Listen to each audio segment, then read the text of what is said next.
Hi friends, welcome to our channel.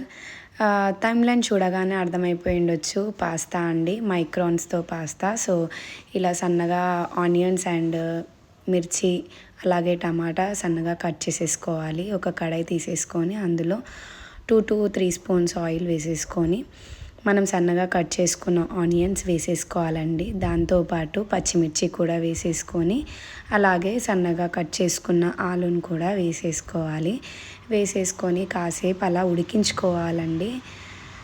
నేను మళ్ళీ ఇది మైక్రాన్ పాస్తా ఎందుకు రెసిపీ మళ్ళీ చేసి చూపిస్తున్నానంటే నాకు పర్సనల్గా మెసేజ్ పెట్టారు. సో మన ఫ్యాన్స్ కోసం అలా నేను మళ్ళీ చేస్తున్నాను. సో పర్సనల్గా పెట్టినందుకు నేను మళ్ళీ చేసి వీడియో పెట్టాను అనమాట. సో చూశారు కదండి, ఆలు అండ్ ఆనియన్ కొంచెం ఉడికింది. సో ఆయిల్లోనే ఉడికించుకోవాలన్నమాట. సన్నగా కట్ చేసుకున్న టమాటో వేసేసుకొని అలాగే కరివేపాకు కూడా వేసేసుకోవాలన్నమాట, కర్రీ లీవ్స్.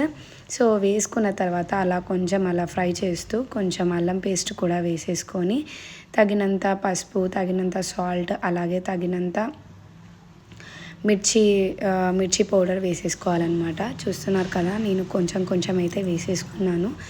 పిల్లలకి కొంచెం ఇబ్బందిగా ఉంటుంది కదా, అందుకని.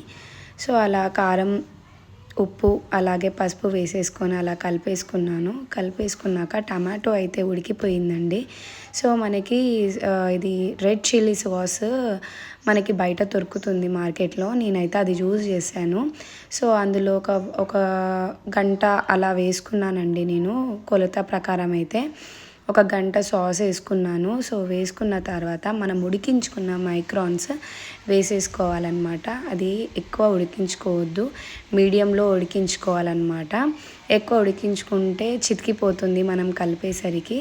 సో నాకు కూడా అలానే కొంచెం అయిందనమాట. సో మరీ ఎక్కువ ఉడికించుకోకుండా లైట్గా ఉడికించుకొని కలిపేసుకొని పైన కొత్తిమీర అలా వేసేసుకొని సర్వ్ చేసుకొని తినేయడమే అండి.